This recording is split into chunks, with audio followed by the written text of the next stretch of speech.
So I'm back from tropically warm Mexico, and today we're gonna speak about our next rune of the Slavic rune system Alatyr.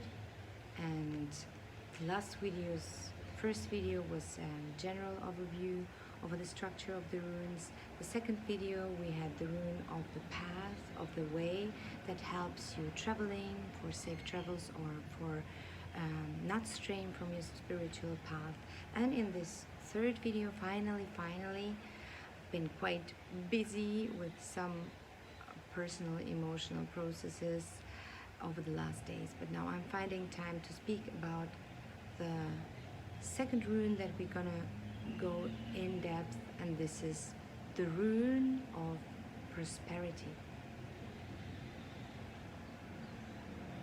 A very beautiful rune, a very powerful rune,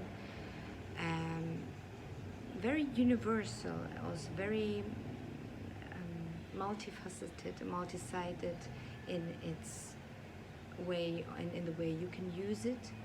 So I'm saying consciously prosperity and not abundance or richness, because this rune is not exactly can exactly be translated with the word abundance, because in Russian this rune means dostatek, and dostatek means you have enough of everything. So it's like more a rune of self-sufficiency, of having just enough of everything, not more than enough, not abundantly, not overflowing, but just at your sweet spot. So you have enough resources, enough means to prosper. And that can mean not only material goods, not only money, but also health, also the right people in your life, the right relationship. Also when, for example, you wish to have a child, you are fertile enough to conceive a child. So this rune is really multifaceted, as you can see, and working with this rune you can remove poverty programs, you can remove disbeliefs that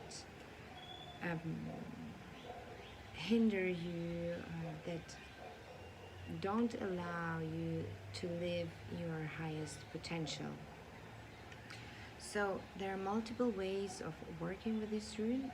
I will draw it for you once again, as I did it in my previous video. So it's important to first activate the rune and to know how to draw it correctly, because if you don't draw it the way it should be drawn, then it stays ineffective. So we always start with the central four angle, as you can see. So we draw first the four angle. Well, there are some details on how to draw the four angle, but yeah, they are not as important, and as always starting with this portal. So you start basically like this: up, down, down, and up. So you have the four angle. Then it doesn't matter if you start with then continue with the upper side or with the lower side. So you draw the half circle that we are already familiar with from the rune of the path. If you haven't watched this video, make sure that you watch it. I will link it under this one. So normally I draw them much more straight, but just for the demonstration. Ooh, a little bit twisted. So you start, once again, you start with this one, then you go one half circle, another half circle, and then, so this is actually the rune of the path, of safe journeying, of knowing your own path. And to make it the rune of the prosperity, you just need to draw to the axis, as I call it. So the lower axis and the higher axis. So I like also to work with these runes by dancing them, so to say. There will be more videos in detail about that, but I'm kind of drawing in the air the four angle out of my hara or out of my yoni as a manifestation portal, as a manifestation chamber. Every woman who has born a child knows that or should know that she is actually a manifestation goddess. She's able to conceive and make the baby flourish in her belly and then bring this child into this world. She's a manifestation master. So it's good for women also to activate the power of the yoni by imagining this four angle here. And then I draw the half circle at the ground that is reaching to the ground, and from this half circle allows me to pull all the magnetic energy of the earth, all the richness, all the abundance from the earth into my hara or into my yoni, into my body center.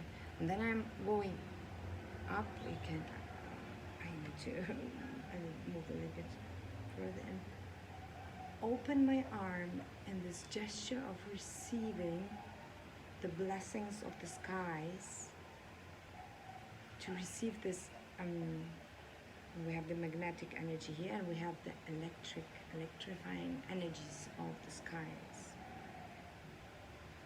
of the sun, of the light. Open this holy grail up there and receiving all the abundance or all the prosperity of the skies, and then drawing this middle axis of this of these, drawing them in a mudra gesture, kind of tracing your middle axis. So it's such a wise, beautiful sign, because it shows you that prosperity, the